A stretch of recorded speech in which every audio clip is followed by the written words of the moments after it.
May 1943, a B-24 bomber crashed into the Pacific Ocean during a rescue mission. Of the 11 men aboard, only 3 survived the crash. They had no food, no water. 2 small inflatable rafts, thousands of kilometers of open ocean in every direction. One of those 3 men was an Olympic runner named Louis Zamperini.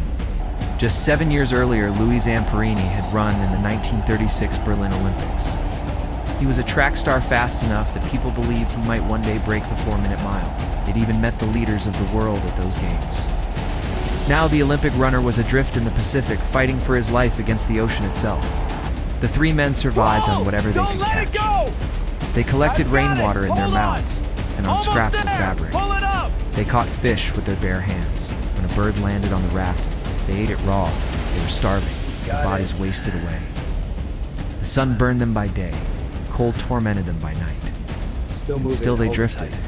Sharks circled the rafts, constantly bumping the bottom, waiting. At one point, a shark tried to drag one of the men into the water. Zamperini fought it off. When their supplies ran out completely, they even tried to catch the sharks themselves for food. And then, as if the ocean was not enough, a Japanese aircraft spotted them and opened fire on the rafts. One of the 3 men did not survive the ordeal.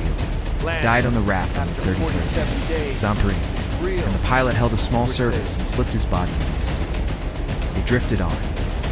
For 47 days, they crossed 3,200 kilometers of the Pacific. And then finally they saw land. But their nightmare was not ending.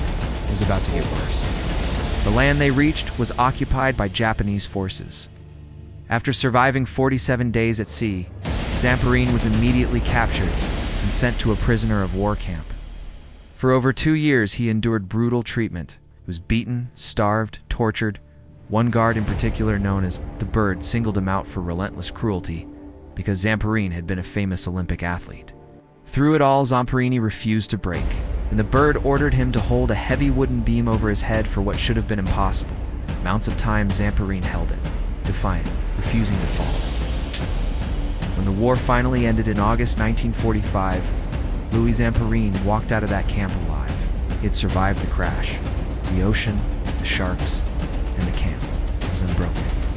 After the war, Zamperini struggled with the trauma of what he had endured, but he found peace. And in an extraordinary act, he chose to forgive his captors, even returning to Japan to meet them. The Olympic runner who survived the unsurvivable lived to be 97 years old. His story became the book and film Unbroken. Subscribe for more stories of the human spirit.